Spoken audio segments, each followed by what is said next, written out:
അടിമാലി ടൗണിൽ ദേശീയപാതകളിൽ സ്ഥാപിച്ചിട്ടുള്ള ഇരുമ്പ് ഡിവൈഡറുകൾ അപകട സാധ്യത ജനിപ്പിക്കുന്നു. റോഡിന്റെ മധ്യഭാഗത്ത് സ്ഥാപിച്ചിട്ടുള്ള ഡിവൈഡറുകൾ പലതും കാലപ്പഴക്കത്താൽ തുരുമ്പിച്ച് നിലംപതിക്കാറായ സ്ഥിതിയിലാണ്.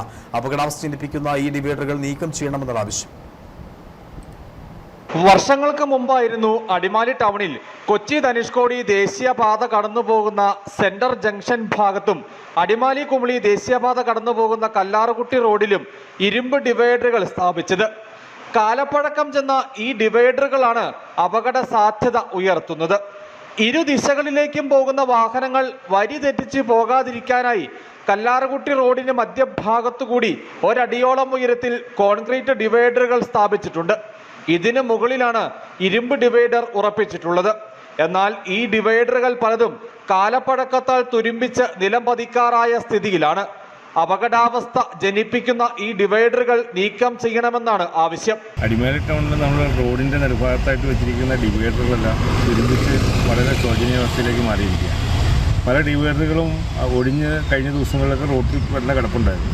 ആരൊക്കെ അതെടുത്ത് റോഡ് സൈഡിൽ തന്നെ ചാരി വെച്ചിട്ടുണ്ട്. അത് വലിയൊരു അപകടത്തിന് ടൂ വീലർക്കാർക്കും വലിയ വണ്ടികൾക്കും യാത്രക്കാർക്കൊക്കെ വലിയ അപകടത്തിന് കാരണമാണ്.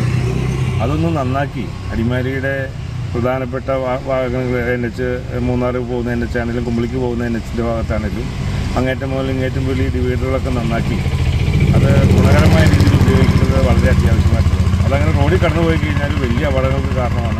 ശക്തമായ കാറ്റ് വീശിയാൽ നിലംപതിക്കാവുന്ന വിധം ചുവട് തുരുമ്പെടുത്ത് ദ്രവിച്ചു നിൽക്കുന്ന ഡിവൈഡർ ഭാഗങ്ങൾ ഇക്കൂട്ടത്തിലുണ്ടെന്ന് പരാതി ഉയരുന്നു.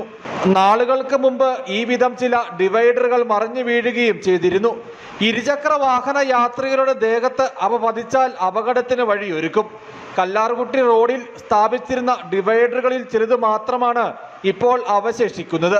കാലപ്പഴക്കത്താൽ തുരുമ്പെടുത്തവ നീക്കം ചെയ്യണമെന്നാണ് ആവശ്യം.